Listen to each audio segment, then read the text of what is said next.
48 kills, tag GG, it's What the Moose here, and today I've got a Quinn guide for you guys, and we're actually going to jump straight into the action with a predict flash, jumping in on a niddly, insta flashing Nami Q, picking up the double kill through the exhaust, and that's going to pretty much secure the win for us. And it also highlights Quinn's late game damage potential and late game catch potential, which is where most people think she falls off, but I personally believe she does scale really well into late game, especially in solo queue. It is going to be a bit of a longer video, but there's some really nice clips and really nice tips, so I do hope you stick around. In this clip we're going to see some of the 1 versus 2 potential. Luckily I saw Lee Sin before he was able to engage on me. Mundo's tanking the whole wave there, ignites, he does flash, I don't flash. Lee Sin won't be able to pick me up because I've got the min wave for protection, and that's an easy 1 versus 2 through a poorly coordinated gank and a bit of luck on my part from the W to get the vision of Lee Sin. But due to the high mobility of Quinn, if you use it correctly and the blind, as well as the fact that you're ranged, it is really easy to pick up kills 1 versus 2, which you will see 2 or 3 points through this video. So this clip's still playing, I'm farming up the wave, Lee Sin's going to back off there, and I know that Mundo 100% hasn't warded. He's been pushed to his tower all game, so there's no way a ward can be in the river. Lee Sin possibly could have warded, but then he's going to save his ward for a ward jump when he ganks. So I'm about to pick up level 6 just as Mundo comes back into lane, and a lot of people will be thinking, what am I doing here? Why have I randomly ulted there? Am I going mid? No, I'm not going mid. I'm going to use my W to check white, and this comes through experience, a lot of games played. Lee Sin is on wolves, pick up the kill there. I've got 2 kills, I've got blue buff, I've got a significant CS lead on Mundo, and it's going to be really hard for him to come back from this game. I can roam mid to help mid, I can roam bot to help bot. It is going to be so hard for them to win that game, and that is why I really love Quinn in solo queue. I've been enjoying both my characters, both my accounts, sorry, got them both to Diamond 1 pretty much exclusively with Quinn, so I've been really enjoying that, and I hope you guys will see why. So I'm going to quickly run through a couple of tips and tricks on Quinn.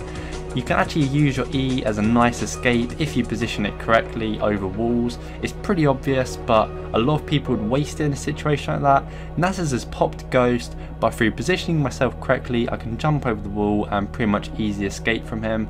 So moving on from that, and perhaps the most commonly known tip about Quinn is getting double procs of your passive. I'd say 90% of players already know about this. It is fairly common knowledge, but some people still don't realise it and waste some potential damage. What you want to do is wait until your target is passively marked, use an auto attack, then go in for the E, mark them again there, get an auto attack and get a Q. That's one way of doing your combo. You may want to choose to Q earlier if you're against a melee champion who's actually hitting you, harassing you. You can Q in the middle, it's entirely up to you. But in any case, even if you don't get your passive mark on them, you're going to want to auto attack before you go in for an E, because of the fact that your E is an auto attack reset. So Kale's getting zoned, get level 6, see my opportunity, go in for the kill. Lee Sin is about, I think he comes in a sec, but I've got the minion wave for protection, and I think in the end he just gives up and kicks me. So this clip I don't kill Lee Sin, but it tends to be if Lee Sin's ganking, I just run around the minion wave and get a kill. So you'll see that later in the video at some point. So the main thing I want to highlight from that is you need to use the minion wave to your advantage when you play Quinn, especially against melee champions and especially against champions of skill shots. You really need to abuse the fact that you're a ranged champion and they're not. I'm actually in a pretty vulnerable position right here. Mundo's got a lot of all-in potential because I don't have a wave to back to juke the cleavers. He realises this and goes for it. So E away, I'm going to have to juke the next Q, and I actually think he backed off. Yeah, I'm not sure why he backed off here, wasting ticks of his ulti, but I'm still vulnerable. He realises this and re-engages. I'm kiting around the minion wave so he can't hit the cleavers on me, and now his ulti's over. I was a bit reluctant to fully commit here because I didn't have it warded. Luckily, Wukong's coming up the river. He's going to be pretty stuck for choices. I'm not sure why he doesn't flash over the wall, but he's going to take my passive proc there, and it's going to be a free kill and a wasted flash. So definitely use the minion wave to your advantage. The next thing I want to talk about is choosing where to position and choosing when to engage on Quinn. you've got a lot more catch potential and people are less likely to escape from you than if you're playing Zed, but Zed is a lot more mobile once he's engaged, so you've got to be careful on Quinn. I waited till I see Lucian. Yi's got the Lulu ulti on him, getting the blind on Pantheon and Lucian there, giving Yi the easy triple kill, and that's going to be a game ending moment there. But like I said, the important thing to note is you're so much more vulnerable once you've engaged. It's kind of an all-in situation if you don't have a good team to follow up. Normally speaking, you'll go and get a kill then die, which is not ideal in most situations depending on who you kill. So choosing the right time to go in and the right place to position is crucial. Roaming is a key factor to playing Quinn. It's pretty obvious. Her ulti is great, really mobile. Sometimes you can fly over wards fast enough that people don't realise you, happens quite a lot, but even roaming 3-6 is pretty strong. You've got a lot of 2v2 potential because Quinn is probably one of the better duelists in the game, and I see here Ziggs is pretty low. I'm slightly faster than him. I'm not sure why he stops in a second, but going in for the Q, it does a lot of damage and it's a nice kill, but just being aware at all times, even pre-6, about the roam potential available on Quinn.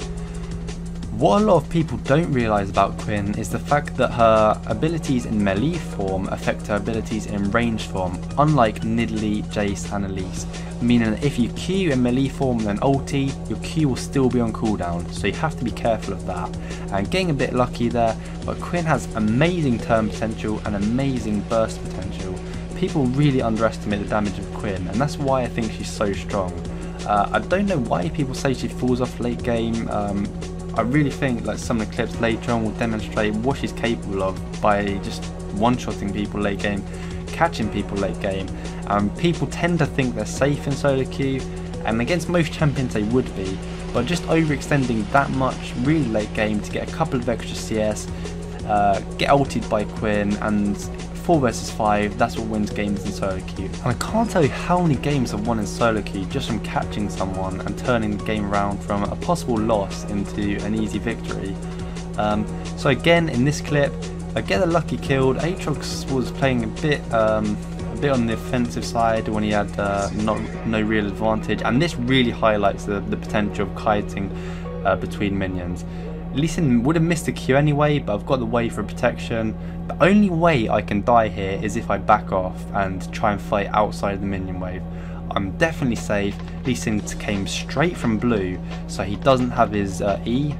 He's only got his W, only got his Q, misses a lot, and tanking a double wave there is going to give me an easy kill. And again, like I said before, really make use of the minion wave, and that's going to be played out to your advantage. And I think again in a sec it's going to be deja vu of catching the Lee Sin. It was skipped on a bit, so it's not where we were before. But ulting, I was going to check white, check wolves. He wasn't there initially, but call it luck, call it perfect intuition. He Q's just then, and picking up a nice kill there to snowball the game even further. So the next thing I want to discuss is Quinn's amazing turn potential once you hit level 6, and this kind of follows on from your 1 versus 2 potential and high mobility during the laning phase. So we see here I'm harassing Yasuo and Mundo is going to come in for a gank. Instantly going to pop ulti and sidestep the cleaver, and now Mundo has decided that this gank is over, and I think Yasuo also thinks that I've backed off. But I'm going to hard engage on Yasuo, pick up a nice kill there. He's going to miss a lot under the tower. Luckily I've got Vi for protection, otherwise I possibly would have died. But Vi escapes, I escape, we pick up a kill and turn a bad situation into a good situation for us. And again here, seeing the lane pressure from Quinn, a lot of damage. Brand isn't going to be able to follow up if I get ganked. I actually didn't see Wukong coming in here. I have the whole map vision turned on for this replay. My E was on cooldown, I'm going to have to ulti to escape, and again I'm on low HP. Brand probably thinks that he's safe to farm the wave. Even though he knows Vi was around, he's going to stay in that position, but again with a hard engage, catching him off guard, getting the auto attack through the buffer before he ultis, pick up the kill with no help from Vi other than the pressure of zoning off Wukong. So in this clip again, like I was talking about before, We were struggling to close out this game despite our huge gold lead. Ziggs clear, the lockdown potential of Warwick and Nocturne on our AD carry with no escapes, picking off Ziggs, flashing the Thresh Hook, our team is pushing bot, and this is one of those games where we probably would have lost if we didn't get a catch like that. Grouped 5 versus 5, we were losing a lot of team fights, so that's something to note. Here I want to talk about something that's relevant for any champion with a gap closer. If you're chasing someone that has an escape, you cannot use your gap closer until they've used their escape, unless you have a reproccable gap closer like Ari or Diana. So I see here I've gone in for the Q by walking up to her. As soon as she uses her 90 caliber net, then I E. And we see here I've got nearly 4k gold in my bag, and that's my burst potential against a fed Caitlyn late game with not many items, so again highlighting the fact of crazy burst potential. And now I want to talk about something called a ghost proc. So we'll see in a second, when my passive fades I get the auto attack and get some unexpected damage which helps catch people off guard. So I see that again in slow motion. It's something you can abuse just by waiting for the timer to run out, throwing the auto attack just at the last second and then creating the unexpected damage that people don't think they're going to take. So that's something to be aware of when you're playing Quinn. Another nice tip for playing Quinn, especially when you're tower diving people, is when you ulti and you don't want to land in the place where you proc your ulti, if you re-proc the second ulti mid-flight of E, you actually vault backwards. So I'll see that here and it should make more sense. I don't want to land under the tower, so I E, and mid-E I ulti, so I jump away from the tower, rather than Eing, waiting till I got to the destination, then ulting and landing in tower range, which would not have been ideal. And again, something to note with Quinn is your E is actually a knockback in both ranged and melee form, and you can use knockbacks to cancel Thresh Lanterns. It's only happened 2 or 3 times, but this is one clip to highlight it. We were pretty behind that game, got a nice catch on Orianna and Vayne. He goes to Lantern and there's the E mid-flight. Malphite is not going to be able to escape that. Ezreal is going to secure that kill, and again we'll get a double proc onto the Thresh, and that's an ace in a game where we were behind. But being aware of the fact your E is actually a knockback is huge. Not many people think about it.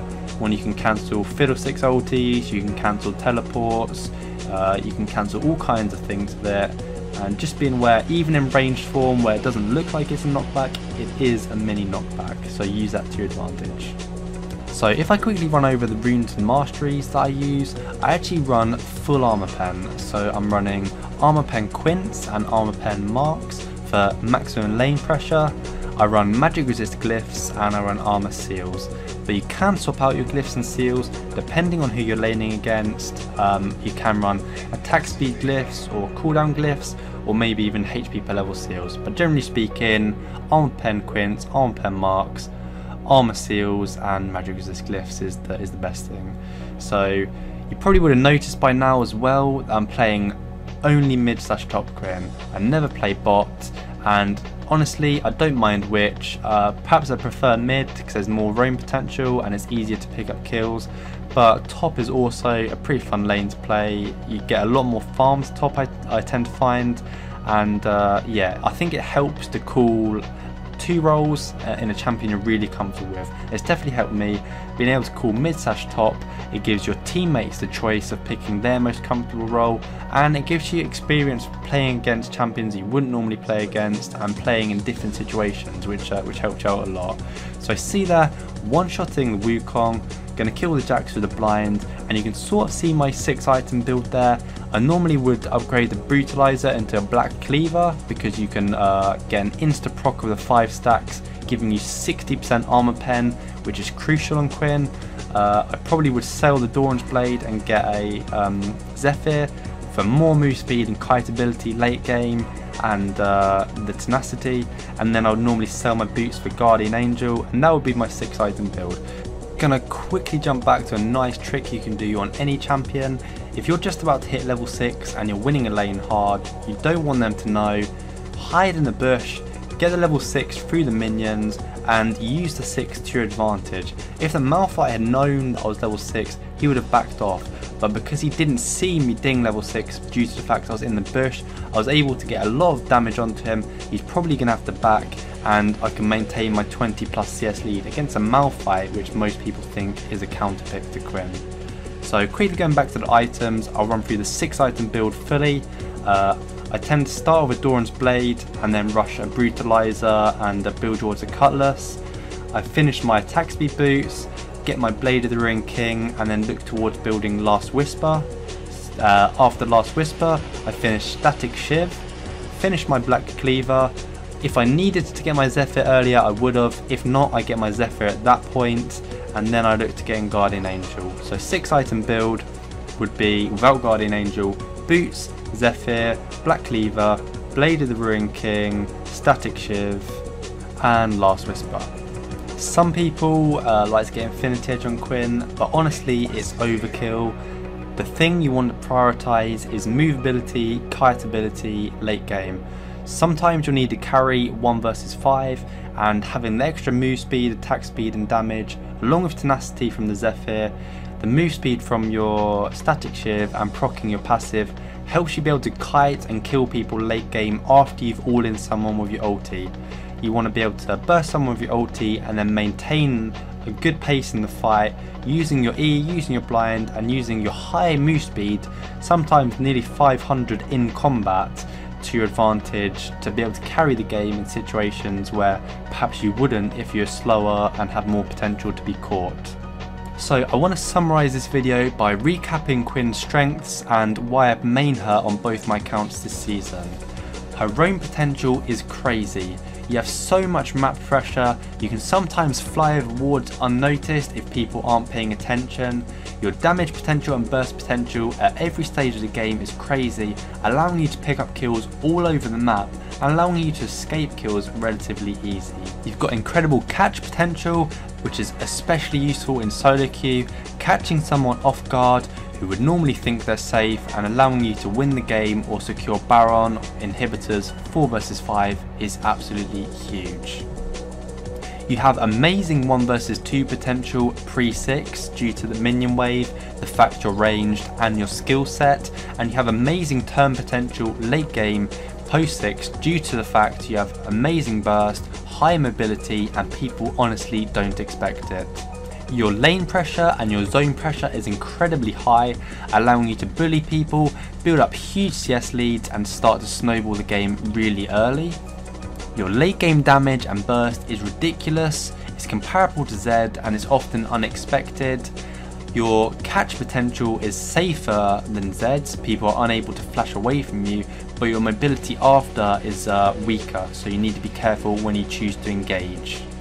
Tips to remember are double proccing your passive, using your E to jump over walls, but also using your E as a knockback to cancel Thresh Lanterns and channeled abilities, using Ghost procs during the laning phase, getting level 6 in a bush and using that to your advantage to surprise the enemy, waiting for your target to use their escape before you use your gap closer, being aware of when to enter team fights and being aware of your crazy AoE potential with Q, Static Shiv and your ult.